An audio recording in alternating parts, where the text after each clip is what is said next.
Hello everyone, Shri विद्या के YouTube channel में आपका स्वागत है। तो गाइज़, आज के वीडियो में हम सन यानी कि सूर्य के बारे में सारे इम्पॉर्टेंट इन्फॉर्मेशन को देखने वाले हैं। गाइज़, आपको पता है कि हम ज्योग्राफी पढ़ रहे थे। ज्योग्राफी का यह दूसरा टॉपिक है जिसमें हम सन के बारे में पढ़ेंगे। गाइज़, ये इम्पॉर्टेंट टॉपिक है बहुत ही ज़्यादा हमारे गवर्नमेंट एग्ज़ाम्स के पर्सपेक्टिव से, तो वीडियो को एंड तक ज़रूर देखिए। ये सारे टॉपिक्स और क्वेश्चंस जो इस टॉपिक से बनेंगे वो bank, SSC, railway group D, RRB, NTPC और यूपीएससी जैसे एग्जाम्स के पर्सपेक्टिव से बहुत ज़्यादा ज़रूरी हो जाते हैं। तो वीडियो को एंड तक ज़रूर देखिए और चैनल को सब्सक्राइब करके बेल आइकन को ज़रूर दबा दीजिए ताकि हमारा नोटिफिकेशन आप तक मिलता रहे। तो चलिए वीडियो को शुरू करते हैं। आज का पहला पॉइंट है sun is at the centre of the solar system. ये पॉइंट हम लोगों ने पीछे भी देखा था कि सूरज हमारे सोलर सिस्टम में यानी कि सौरमंडल में सबसे बीच में पाया जाता है। यानी कि यहाँ देखिए आप फोटो में सूरज बीच में है और इसके चारों बगल जो अदर प्लैनेट्स है वो रिवॉल्व करते हैं। वो सारे प्लैनेट्स सूरज के चारों तरफ एक खास ऑर्बिट में घूमते हैं। ये बहुत ही इंपॉर्टेंट पॉइंट है गाइज, इसको याद कर लीजिए कि सूरज एक स्टार है। सूरज कोई सैटेलाइट नहीं है, सूरज कोई प्लैनेट नहीं है, बल्कि सूरज एक स्टार है। गाइज, स्टार क्या होता है? स्टार वो होता है जिसका खुद का लाइट और खुद का हीट होता है। इस पॉइंट को याद कर लीजिए। वैसा हेवनली बॉडीज, ऐसा खगोलीय पिंड जिसका खुद का लाइट और खुद का हीट हो, उसको हम लोग स्टार बोलते हैं। तो आपको भी पता है कि सूरज का खुद का लाइट और खुद का हीट है, इसीलिए वो एक स्टार है। पृथ्वी को अगर हम देखें तो हमारे पृथ्वी का खुद का लाइट नहीं है, खुद का हीट नहीं है, इसीलिए एक ये सैटेलाइट है, यानी कि इसको ग्रह की उपाधि दी गई है। पृथ्वी चूंकि सूरज के चारों ओर घूमता है इसलिए भी ये ग्रह है। चलिए आगे का पॉइंट देखते हैं। Its size is 13 lakh times as that of sun. यानी कि सूरज का जो साइज है वो पृथ्वी के तुलना में 13 लाख गुना बड़ा है। आप सोच लीजिए कितना बड़ा है। Nearest star to the earth, यानी कि सूरज पृथ्वी का सबसे नज़दीकी स्टार है। गाइज, आपको भी पता है कि इस ब्रह्मांड में यानी कि गैलेक्सी में बहुत सारे स्टार्स पाए जाते हैं, लेकिन हमारा सबसे नज़दीकी स्टार जो है वो कौन है? सूरज है, यानी कि सन है। सन जो है वो अल्टीमेट सोर्स ऑफ एनर्जी है। इस पृथ्वी पर ही नहीं, पूरे ब्रह्मांड का सबसे बड़ा सोर्स ऑफ एनर्जी कौन है? सन ही है। सोलर सिस्टम का सबसे बड़ा सोर्स ऑफ एनर्जी हमारा सन है। डायमीटर का अगर हम बात करें, डायमीटर क्या होता है? इस पॉइंट से लेकर इस पॉइंट तक, आप इस पिक्चर में देखें, अगर ये सेंटर है तो इस पॉइंट से लेकर इस पॉइंट तक डायमीटर है। तो सन का डायमीटर 14 लाख किलोमीटर स्क्वायर होता है। अगर मेन गैसेस का बात करें कि सन पे कौन कौन से गैस पाए जाते हैं, बहुत ही इंपॉर्टेंट पॉइंट है, इसको याद कर लेना है। सन पे 71% हाइड्रोजन, 26.5% हीलियम और 2.5% अदर गैसेस पाए जाते हैं। यानी सन पे मेन गैसेस जो होते हैं वो हाइड्रोजन और हीलियम पाए जाते हैं। सन और अर्थ के बीच का दूरी कितना है? यहाँ फोटो में आप देखिए, सन और अर्थ के बीच का अगर हम दूरी का बात करें तो ये 150 मिलियन किलोमीटर के करीब है। नेक्स्ट है रिएक्शन न्यूक्लियर फ्यूजन। इससे हमें यह समझना है कि सन के ऊपर वो कौन सा रिएक्शन है जिसके चलते सन में इतना हीट है, इतना ज़्यादा लाइट है। तो गाइस, इसका आंसर होगा न्यूक्लियर फ्यूजन। यानी कि सन में एक प्रोसेस होता है जिसका नाम है न्यूक्लियर फ्यूजन, जिसके चलते सूरज में इतना ज़्यादा गर्मी और इतना ज़्यादा प्रकाश पाया जाता है। ये न्यूक्लियर फ्यूजन क्या होता है तो आप याद कर लीजिएगा, एक होता है फ्यूजन और एक होता है फ्यूजन। हम फ्यूजन का बात कर रहे हैं तो फ्यूजन में प्लस होता है, यानी कि ऐसा कोई भी रिएक्शन या ऐसा कोई प्रोसेस जिसमें दो चीज़ आपस में मिलते हों। तो गाइज, आपको मैं बता दूं कि सूरज में जो रिएक्शन होता है उसका नाम न्यूक्लियर फिजन है। वो कैसे होता है, यहाँ मैंने फोटो दे रखा है। गाइज, हाइड्रोजन का दो तीन आइसोटोप होता है, उसमें से एक होता है ड्यूटेरियम और एक होता है ट्रिटियम।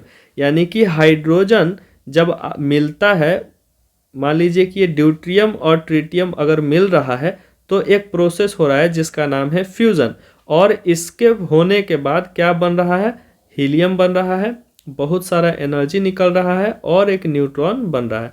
मैंने आपसे कहा कि न्यूक्लियर फिजन में जो कि सूरज पे होता है उसमें दो हाइड्रोजन आपस में टकराता है, मिलता है, प्लस साइन इसीलिए लिखा है क्योंकि मिलता है।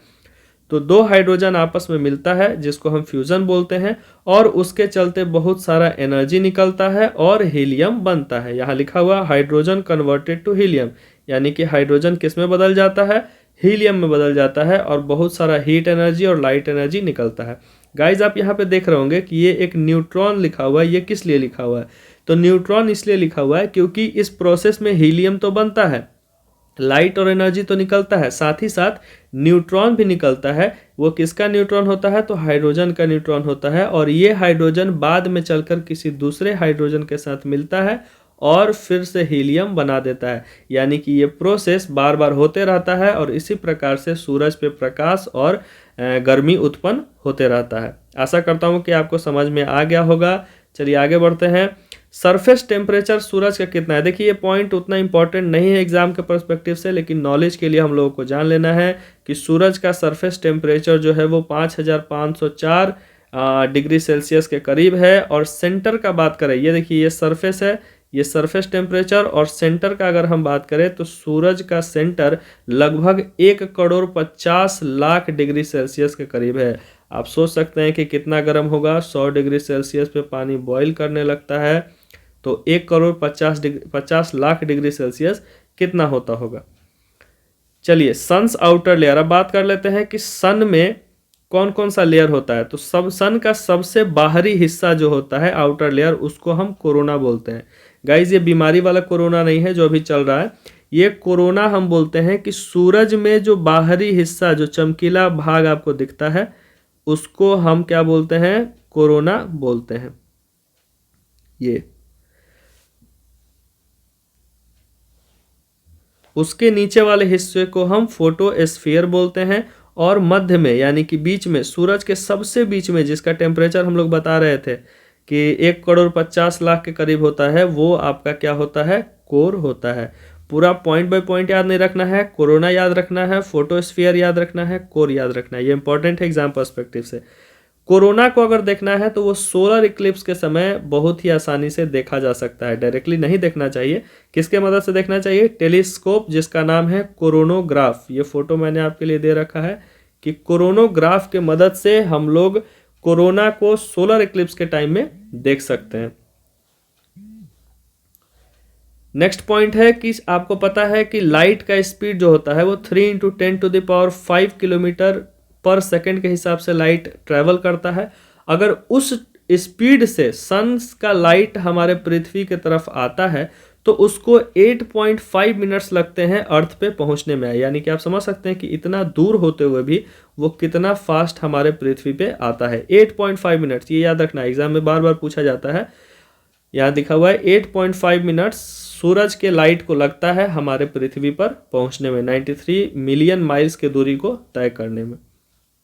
चलिए तो आज का लास्ट स्लाइड ये है कि यूटिलिटी ऑफ सन का क्या क्या इंपॉर्टेंस है हमारे लाइफ में। आपको भी पता है कि सन जो है वो प्लांट्स के लिए बहुत ज़्यादा ज़रूरी है, क्योंकि वो फोटोसिंथेसिस करते हैं उसी सन के लाइट के मदद से और एनर्जी के मदद से।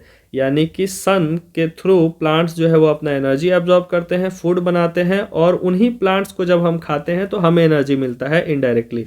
यानी कि ये हमारे प्लांट्स के लिए और हमारे लिए बहुत ज़्यादा ज़रूरी हो जाते हैं। सन से सोलर लाइट यानी सोलर एनर्जी हम लोगों को मिलता है, ये आपको पता है। डेली डोमेस्टिक लाइफ में देखने के लिए, ड्राई करने के लिए भी सन का लाइट बहुत ज़रूरी है।